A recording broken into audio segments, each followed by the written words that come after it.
बिस्मिल्लाहिर्रहमानिर्रहीम। अस्सलामु अलैकुम। नौजवानों की उम्मीद। मोहतरम सामीन इकराम, कायद-ए-आज़म की ज़िंदगी से आखिरी दिनों की रुदात मुसन्नफ़ हैं इनके मशहूर स्वाने निगार हेक्टर बिलायतो।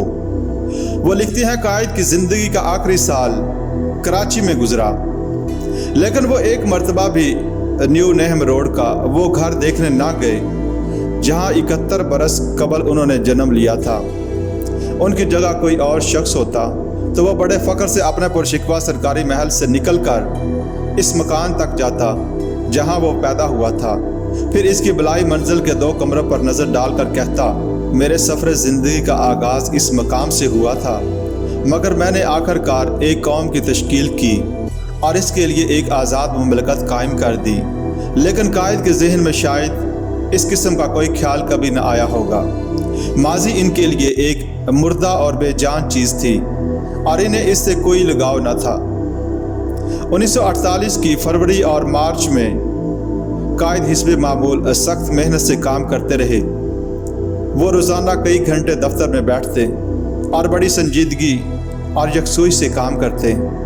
इस ज़माने में जो साहिब इनके सेक्रेटरी थे वो कहते हैं, कायद-ए-आज़म की संजीदगी का असर हम सब पर पड़ा। हम किसी किस्म की तफरीह या हंसी मजाक से अपने काम का बोझ हल्का करने की कोशिश ना करते। नए कानून जब तौसीक के लिए कायद-ए-आज़म की खिदमत में पेश किए जाते तो कायद इनका एक एक फ़िक्रा बगौर पढ़ते और अक्सर शिकायत करते कि अबारत भुंडी और अल्फाज का इंतखाब नाकिस है। मुझे जब कोई बिल लेकर उनकी खिदमत में जाना होता तो मैं खूब तैयार होकर जाता, गोया मैं वज़ीर हूँ और बिल का मसवदा मैंने ही तैयार किया है। बिल को पढ़कर वो इस किस्म की हदायतें करते, इसके मतन की मज़ीद तकसीम करके ज़्यादा दफ़ात कायम करो, ये बिल वापस भेज दो ताकि असर नो लिखा जाए।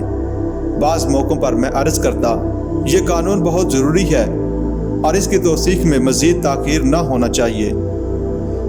इस पर वो अक्सर ढील दे देते और बिल पर दस्तखत कर देते, लेकिन फिर भी वो हमेशा चौकस रहते और अक्सर कहा करते, ये लोग हड़बड़ी मचाकर मुझसे कोई काम नहीं करा सकते।